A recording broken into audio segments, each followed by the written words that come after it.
Good morning, everyone. Welcome to the weekly news. Today we have some special guests joining us this morning. Joining us from the novel you all love, Ethan Frome, a tragical love story. Drum roll, please. Ethan Frome. Hi, I'm Ethan Frome. In addition, today from the apocalyptic world, the novel we all suffer together, The Road. Drum roll, please. The father whose name we still don't know. Hi.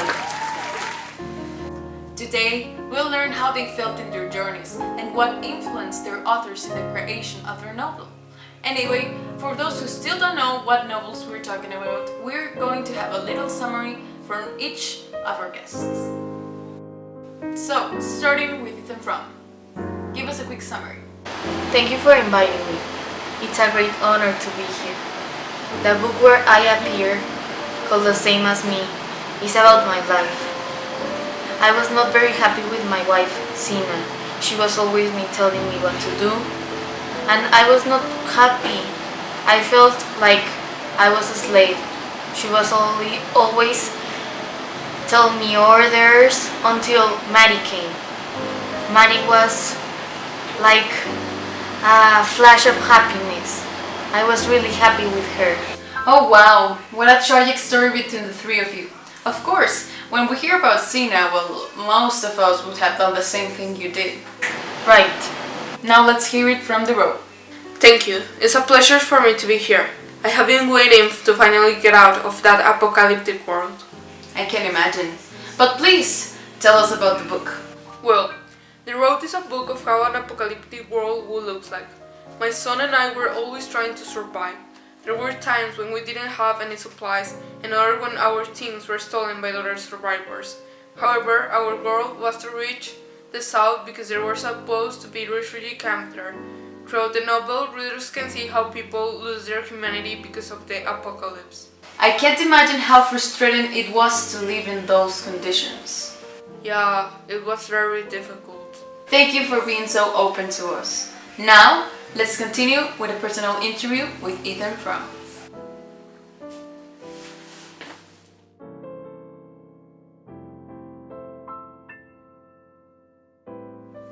Well, now that we're alone, I want to ask you, and I've been meaning to ask this to you. I'm getting nervous. Sure. Between us, what are your feelings towards your wife? Damn, that's a very heavy question. But I'll answer it. When I think of her, it reminds me of the story Girl by Jamaica Kincaid, because she was always bossing me around, always telling me what to do. And the point is that I wasn't happy with a life like that. She was not fulfilling me. She was really, really annoying and overwhelming. I was not very happy. She was always about gender roles. She was always expecting from girls to be the housewives, but in real life, everyone can be who they are. She never had that spark of happiness that I wanted in my life. Wow, totally different than Maddie, right? Right. With Maddie, I can compare my feelings for her with the poem A Thousand Desires by Mirza Ghalib, because she was like a breath of fresh air. Every time I was with her, I felt happy. It was like I didn't need the urge to be like unhappy, sad. I felt complete. I felt like I was in the perfect spot at the perfect time. I enjoyed life with her, not like with Sina. Wow, that sounds horrible. But I loved how you talked about Maddie, and I think I'm not the only one. Oh my god, the part of the book I love the most, it's that it's so romantic. I love the way it describes how Ethan loves Maddie and how everything falls around love, how it fulfills you, how it's happiness, how you can feel as a whole when you're with the person you love. I love about that book. It's so romantic and it's inspiring for all of us to feel love and to feel that fulfillment that love gives us. What is he talking about? Love? Marriage is a trap. That was not the purpose of my book. I meant to be a controversial topic. That's it. Ghost of Edith Wharton, author of Ethan Frome. What are you doing here? Edit out. Shh. Okay. Ethan, we have a surprise for you actually. A surprise guest. Please don't tell me it's Hina. No, actually it is Maddie Silver. What? I, How is it possible? I thought you were in a vegetal state. I'm a great actress. Wait, I thought you were dead. The same. I'm a great actor. Nice. Thank you, Maddie, for coming in such a short notice. Don't worry, I would do anything to tell our story. Anyway, all of us want to know, what was it like to be a young woman in that era? Well, most of us know that in the late 18th century and the early 19th century, the woman's role was basically to be a housewife. Basically stay home, clean, do, I guess, the food, and that is just not me. Maddie Silver, a housewife. I don't see it that way. I don't.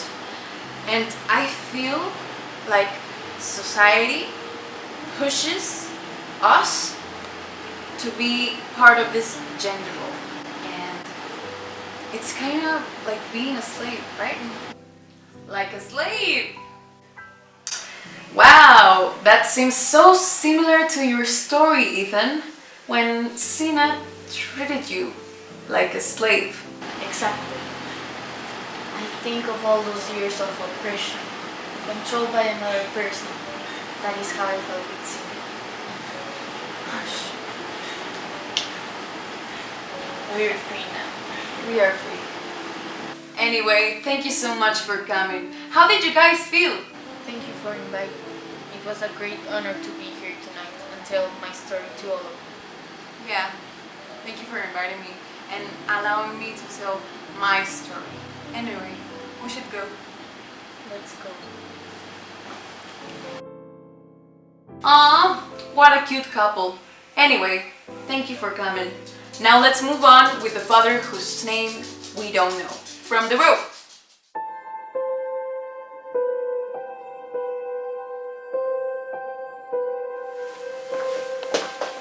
So let's start. Are you ready? Of course, I have been through worse situations. So, going south, was it your only option? Why did you stick to it? In this apocalyptic world, there were no other options for to survive. Either we go south or elsewhere. We decided to go south because supposedly there was a refugee camp. Then you are telling me that death wasn't an option, right?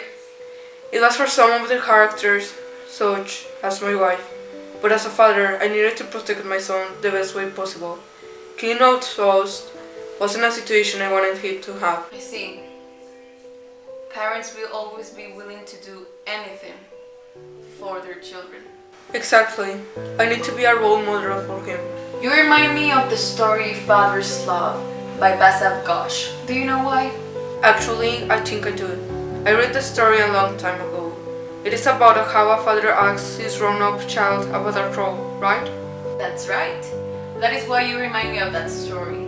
Because you took care of your child in order for the two of you to survive. But in the future, he will take care of you in this modern world. The father took care of his child, and now it was his son's turn of helping his father. He will, and I'm sure of it. I hope he does. Well, anyway, changing the subject, another thing that comes to my attention is you saw the actual difference between the actual world and the apocalyptic world, right?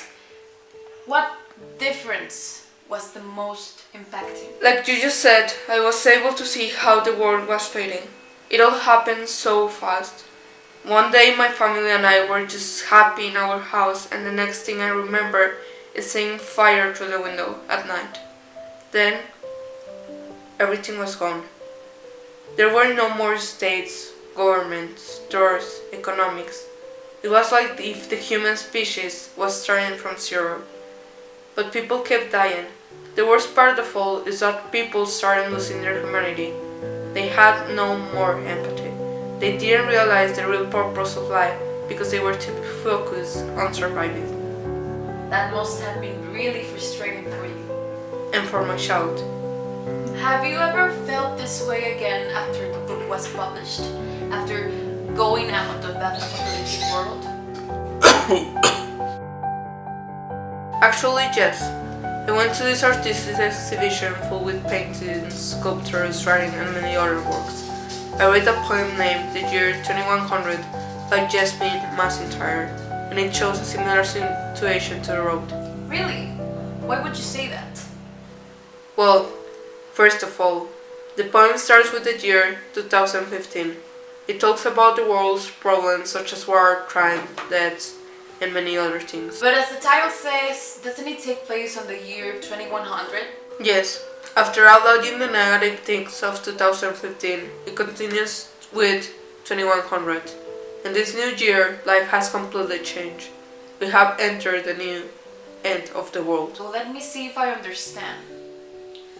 This poem relates to your feelings when you saw the world fading? Exactly. The poem shows how the world was fading, but us, the humans, didn't realize it until it was too late.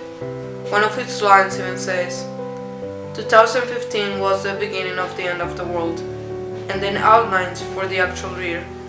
Anyone living in the world you are in now has been born to die. Oh my. And the worst thing is that both writings show how humanity was absent due to the situation people were living on. How so?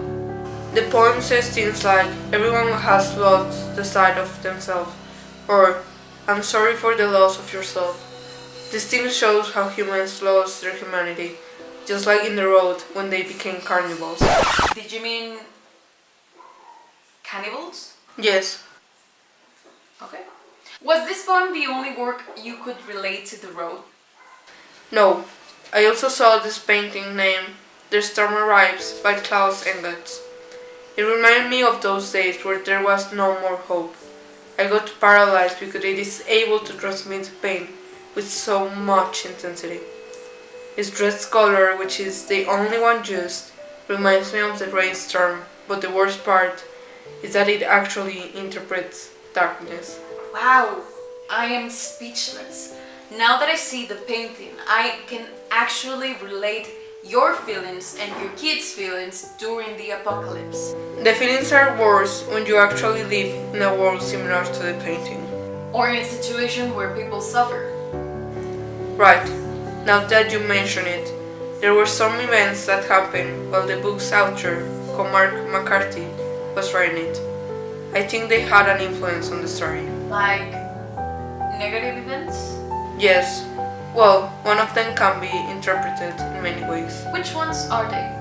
The first event was a natural disaster that happened on December 26, 2004. It was an earthquake followed by a tsunami that killed around 230,000 people at Indonesia, India, Thailand, and other places around. Maybe the event had a big impact on McCarthy because it left a lot of people vulnerable, right? So it seemed like the end of the world for those living in those areas. Exactly. People didn't have food, water, clothes. They didn't have their daily resources. Just as in the road, from living the normal life, the apocalypse changed people's daily activities, from living them without anything. Was this the only event that happened while the author was writing the novel? No, there were other natural disasters, but, like I already told you, something else happened. People don't look at it as something bad, but still, there are negative things that someone can take out of it. What is it? The creation of Facebook in 2004. Why do you think this had a huge impact on the author? When Facebook was released, most people made their accounts and logged in for hours. It seemed like society was made out of robots. People prefer chatting online than talking in person. In certain ways, their manners decreased. Exactly. They were consumed by the application. Wow, I never saw it until now. It's kind of terrifying because every time people's relationships are more weak due to the new technologies. I know. I can imagine what kind of future my son will have. Now that you mentioned your son, we can actually hear his opinion. So, let the kid enter. Hello everyone! Do you know why you're here? Of course, I'm famous. Son. Yes, your father was telling me some events and works that can relate to the road. Has anything reminded you of the novel? Of course. The other day I went with my father to an artistic exhibition. Did you know? Yes, he told me. Well, while he was busy reading a poem, I sneaked and overheard a conversation between two women. What were they talking about? They were discussing a poem named Surrounded by Walter Hoevling. And what was it about?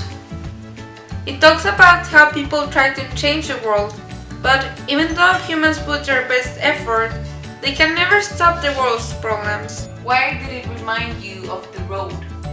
The road is always about bad news, like the poem. The poem says that even though you put your best effort, there are some things you can change. That's exactly what happened to my father and me. We always kept our humanity, but that didn't change the fact that the world was full of bad people. Poor child. Some things aren't really on our control. You're welcome. Thank you so much for coming. Anyway, our time is up. Thank you, kid. Well, thank you, father, whose name we still don't know. Kid, Maddie Silver, and Ethan Fromm. We all learn new things from your novel, and now these tips that you gave us, we can apply them to our daily lives. This is the weekly show, and I hope to see you next week. Bye bye!